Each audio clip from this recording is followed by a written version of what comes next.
السلام عليكم أصحابتي دغالي قاعدة maanta meel kasoo joogta aad baan salaamay walaashii maa ka deeqa maanta asxaabi waxaan nii wadaa arrin muhiim ah nii wadaa asxaabta qaaliga maanta hambalyo qaaliyan sidaa qofiga qaaliya oo qalbigayga aad ugu dheer walaashii hibo xuseen xasan ayaan halkan hambalyo uga dirayaa walaashii qaali maanta waxay ku guuleysatay in ay youtube-ka guul ka gaadho maasha allah tabaaraka allah marka waxaa lay walaal qaali hambalyo insha allah inkastoo la raagay walaal qaali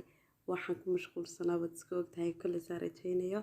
laakiin waxaan leeyahay hiba macaan waan ogay kartidaada walaal qaali waa ku guuleysatay kartibaad ku keentay raganimaad ku keentay alf mabruuk baan ku leeyahay insha allah dhammaantiin dadka ku guuleysanayaga aad baan u hambalyaynayaa walaashaygu qaaliya hiba kolley ninaa ku aqoonin baa dee oran karaa waa sidaa iyo sidaa marka haddii aan is idhaahdo maanta hibo ama kartideeda ama wanaageeda meesha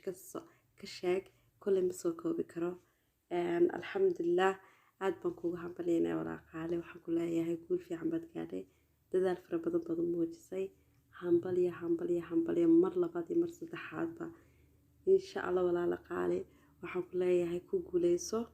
hankaad rabtidna ka gaadh insha allah anaguna insha allah noo soo dhacaysaa rajaynaynaa oo aan na tilmaamto haddii aan nahay youtuberka yaryar ee cusub oo aan meesha soo gaadhay aan soo gaadhno insha allah adiguna waxaan kugu rajaynaynaa hore u socoto ood guushaad rabtid ka gaadhid anagana sidoo kale marka halkan waxaan kugu haynaa su-aalo fara badan hibo xuseen marka su-aalahaas oo kale ah insha allah waxyaabahaad kala kulantay intaad soo gaadhisay guushaada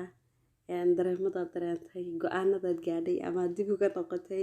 kolley waxaa layidhi guul xumad iyo xanuun lahayn ma jirto waxaan rajaynaa nala soo wadaagto guushaada haddii wax xumada ay wax xanuuna lahayd ama maaragtay ay caqabadi jirtay sidaad uga gun gaadhay iyo waxaad ku waanin lahayd youtuberka yaryar sideedoo kale soo rabo inay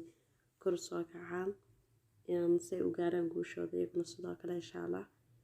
iyo kolley waxaan rajaynayaa inaad nooga soo sheekayso haddii arrin xumad lagaa soo maray intaad guusha ku guda jirtay kolley waxaan rajaynayaa dee horta ma ogi ma odhan kara waanan hubaa laakiin qof walba guul gaadha xanuun iyo xumad buu soo maray marka waxaan rabaa haddii aad insha allah nooga soo sheekeyn kartid inaad nala soo wadaagto su-aalahan dambena aad nooga soo jawaabto insha allah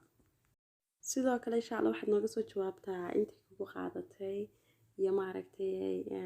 sidaad aada u buuxisay saaxadda haddii aad awoodo insha allah iyo wuxuu qofka ku cusub imika oo kale oo youtube-ka ku cusub aad ku waanin lahayd waxaa ama maad aragtay samee aad odhan lahayd si uu isaguna guusha u gaadho insha allah intaad nooga soo jawaabtaan rajaynaynaa oo aad sida ugu dhaqsiyaha badan ama markii aad haleesho aad kasoo jawaabto insha allah dhammaantayo aniga ehelkayga asxaabteeda aad baan kugu hambalyaynaa hibo xuseen waxaan ku leeyahay walaal macaan hore u soco guuleysaa ku leeyahay guul wacan insha allah bidnillaahi kariim nala soo wadaag insha allah arrimahan kusoo wada weydiiyey oo dhan jawaabtooda insha allah aad baan kugu hambalyaynaya walaasha qaali guul wacan baan ku leeyahay mar labaad iyo mar saddexaadba